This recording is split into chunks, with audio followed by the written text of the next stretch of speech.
Rail gate নির্মাণের দাবিতে রেলপথ অবরোধ করেছেন বগুড়ার সরকারি আজিজুল হক কলেজের শিক্ষার্থীরা। সেখানে আছেন সহকর্মী আব্দুল আওয়াল, সরাসরি যাচ্ছি তার কাছে। বগুড়া সরকারি আজিজুল হক কলেজের শিক্ষার্থীরা কিন্তু দীর্ঘদিন যাবত তাদের ক্যাম্পাসের সামনে যে দুইটি অরক্ষিত রেলগেট রয়েছে, সেই অরক্ষিত দুইটি রেলগেট নির্মাণের দাবিতে বিক্ষোভ করে আসছেন। এবং বিশেষ করে গত 6 তারিখে এই কলেজের যে তৃতীয় বর্ষের শিক্ষার্থী মোস্তাকিম হিসাব বিজ্ঞান বিভাগের, তিনি কিন্তু আসলে দুর্ঘটনায় ধাক্কায় আসলে নিহত হয়েছে।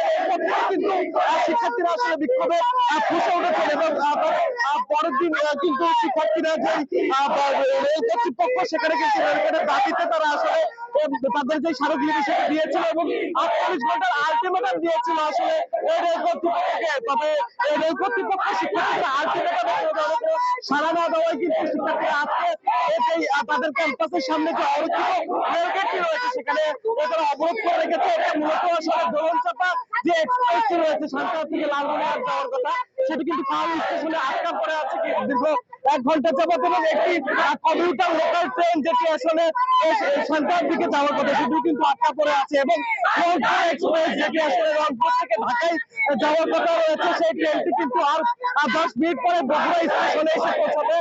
সেই ট্রেনও কিন্তু আসলে আটকা পড়ে রয়েছে। এবং এতে করে কিন্তু আসলে ঢাকার সঙ্গে বগুড়ার যে রেল যোগাযোগ সেটি কিন্তু বন্ধ হয়ে গেছে। এই কলেজের যে 42 জন শিক্ষার্থী তাদের নিরাপত্তার জন্য কিন্তু আসলে প্রয়োজন বলে মনে করছেন শিক্ষার্থীরা। এই ছিল বগুড়া থেকে আমাদের সর্বশেষ। সরাসরি যুক্ত ছিলাম বগুড়ায়।